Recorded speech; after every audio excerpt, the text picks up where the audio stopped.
Hello दोस्तों ऐसा प्रश्न कक्षा 10 के लिए एकदम से मोस्ट इम्पॉर्टेंट है। ठीक है, एकदम से मतलब से लिख करके रख लीजिएगा कि ऐसा प्रश्न आएगा जरूर। ठीक है, जिसमें आपसे पूछा जाएगा कि सिद्ध कीजिए कि 7 अंडर रूट में 5 एक अपरिमेय संख्या है। ये चीज़ हमें सिद्ध करना होगा। ठीक, तो कैसे सिद्ध करेंगे, देखिए बिल्कुल आसान तरीका बताऊंगा। अब देखिए, कोई भी चीज़ अगर रूट से बाहर ना निकले, अगर निकले भी तो दशमलव में निकले, तो ये आपका होता है क्या, अपरिमेय संख्या। अब अपरिमेय संख्या के साथ में ये 7 इसके साथ में जुड़ा हुआ है, इसलिए ये टोटल आपका अपरिमेय हो जाएगा। ठीक, अब हमें तो पता है कि ये अपरिमेय है, लेकिन कह रहा है कि सिद्ध करके बताइए। ठीक है, अब सिद्ध करने के लिए क्या करेंगे, तो देखिए हम क्या करेंगे, इसका उल्टा मान लेंगे। ठीक है, लिखेंगे कि माना यहाँ पर 7 अंडर रूट में 5 एक परिमेय संख्या है। ठीक है, हम उल्टा मान लेंगे कि परिमेय संख्या है।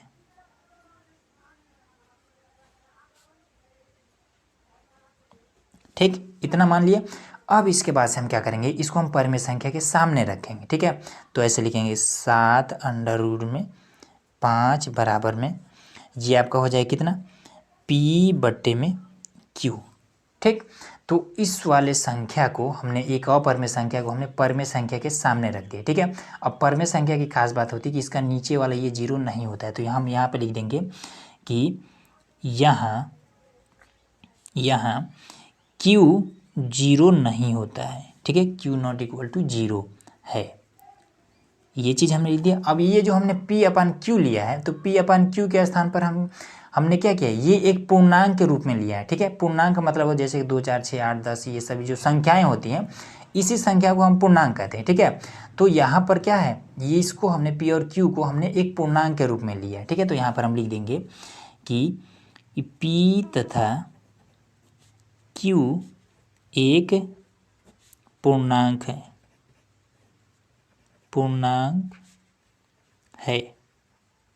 ठीक, ये चीज़ लिख दिया। और उसके बाद से हम लिख देंगे कि जिसके HCF एक है, ये चीज़ आपको लिख देना है। ठीक है, अब ये चीज़ आपको क्लियर नहीं हुआ होगा।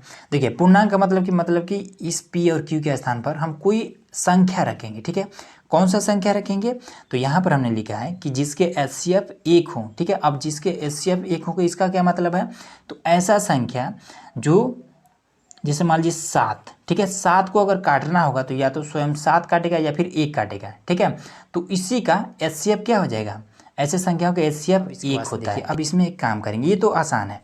ये वाला क्या है, आपको पता है कि एक परिमेय संख्या है जो कि अपरिमेय संख्या के साथ में जोड़ करके ये भी अपरिमेय हो गया, तो हम इधर लेके चले जाएंगे, गुणा करें इधर जाएगा, भाग करने लगेगा, तो ये आपका हो जाएगा अंडर रूट में 5 बराबर में P बटे में Q। ठीक, इधर गुणा कर रहा है, इधर जाएगा तो ये भाग करने के नीचे आ जाएगा। ठीक है, तो इसको सही से लिख देंगे, अंडर रूट में 5 बराबर में P बटे में 7Q।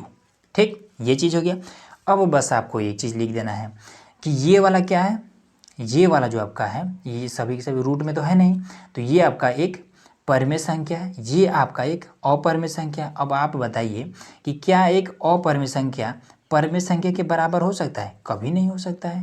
ठीक है, तो इसलिए हम लिख देंगे कि यहाँ पर आपको कंडीशन लिखना पड़ेगा कि P बटे में 7Q एक परिमेय संख्या है।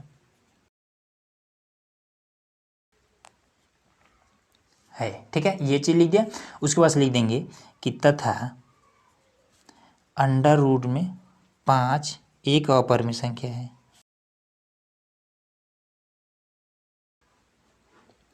ठीक है, तो यहाँ पर हमने लिख दिया कि अंडर रूट में 5 एक अपरिमेय संख्या है। ठीक, अब यहाँ पर कंडीशन गड़बड़ कहाँ पर हो रहा है, ठीक है, तो उसको बताना पड़ेगा कि अपरिमेय संख्या है। ठीक है, तथा एक अपरिमेय संख्या मतलब कि रूट 5 बराबर नहीं हो सकता है P बटे में 7Q एक परिमेय संख्या के। ठीक है, तो यहाँ पे लिख देंगे कि अतः यहाँ विरोधाभास उत्पन्न हो रहा है। विरोधाभास कहाँ पर कैसा उत्पन्न हो रहा है कि ये एक अपरिमेय संख्या परिमेय संख्या के बराबर हो जा रहा है। ठीक है, यही विरोधाभास उत्पन्न हो रहा है, तो यहाँ पर लिख देंगे कि अतः यहाँ विरोधाभास उत्पन्न हो रहा है।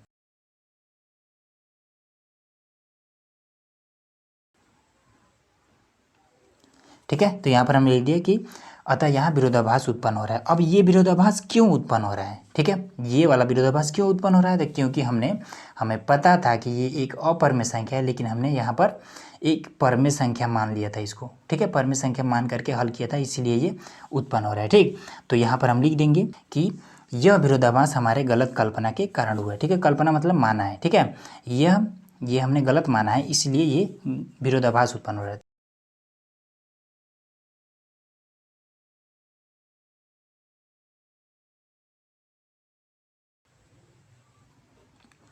ठीक है, तो यहाँ पर हमने लिख दिया कि यह विरोधाभास हमारे गलत कल्पना के कारण हुआ है। ठीक, बस इतना ही कर देना है और कुछ भी नहीं। ठीक है, उम्मीद है कि ये वाला चीज़ आपको इजीली समझ में आ गया होगा।